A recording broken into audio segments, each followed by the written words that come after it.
alas 4, alas 5, alas 6. Ang umaga, 24 hours siya.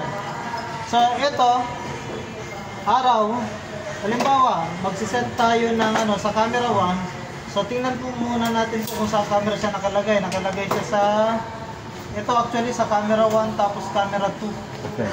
So, kung titingnan po natin dito, camera 1 at camera 2 yung configure natin. Therefore, i-disable natin yung 3 at 4. So, punta po tayo sa configuration. Tinawag na pa si Jimana yun. So, ito yung camera 1. May nakalagay na Hindi pagana to? Sting. Yung pangalan lang ng camera 1 is front cam. Pwede nyo kung i-configure yan. So, sa camera 1, kailangan naka-check po ito. Yan ako. Check nyo lang po ito. Tapos, kapag mag-configure po kayo ng scheduling ng kung paano siya mag-record. So, dapat, i-click nyo na lang po itong mail muna, tapos tanggalin nyo yung schedule na nakalagay dyan. Okay?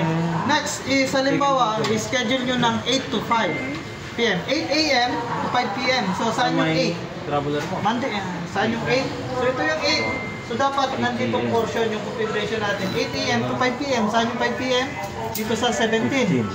17? 17. 17. So, Monday to Sunday, yung configuration natin. So, i-click nyo lang po itong it's either continuous or event. Yun nga lang, pagkakaiba niyan, yung continuous, magre-record po yan ng tuloy-tuloy. Yun po ang disadvantage po niyan is yung data storage mapupuno po agad. Saka napakahirap mag-playback ng video. Halimbawa, hanapin mo kung saan portion na mayroong pumasok. Napakahirap. Mas maganda kung nakaset po yung scheduling nyo sa event. Just in case na may pumasok sa isang area, halimbawa, magkakaroon po na ng motion detector, magkakaroon ng may motion doon sa area na yon. So, saka lang po siya pag-record. So, ang i-click po dyan is event. Event, then pag-click nyo, may lalabas na blue na square dyan sa gitna. Tapos, i-click nyo po dito sa loob ng 8 hanggang alas 5. Alas 5 is 17. So, wag lang po kayo lalabas ng 17. Tapos, i-drag nyo hanggang Sunday. Ayan. Halimbawa, lumampas po, Sunday ko lang. Lumampas, for example, dito. So, pwede nyo naman po tanggalin yan. So, ang gagawin nyo is click nyo lang yung none, tapos bawasin nyo yung lumampas. Okay? Then, click apply. Ayan. Next, camera 2. Camera 2. So, gawin din po natin ng 8 to 5. So, tanggalin natin yan. Or pwedeng magdagdag na lang po kayo. Click event, tapos dagdagan nyo po ito, itong portion, tapos bawasin nyo yung dito. Itong portion na ito, babawasin natin ito.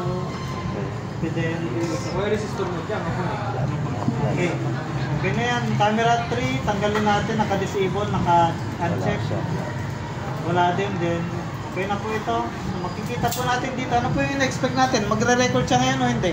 Mag-record siya. Magre-record siya kung may na-detect na motion. So, tingnan po natin. Meron siya. Itong red icon na yan, yan yung nagre-record ng video. Ito naman po, audio. Ibig sabihin, may naririnig na sound. Ibig sabihin, sir, kahit yung camera mo hindi motion detector, basta yung i-set up mo doon sa may event. Yung camera natin, ito, motion detector. Nasi-sense niyan kung merong motion sa isang area. So, lahat ng video ng camera? Meron pong wala, meron din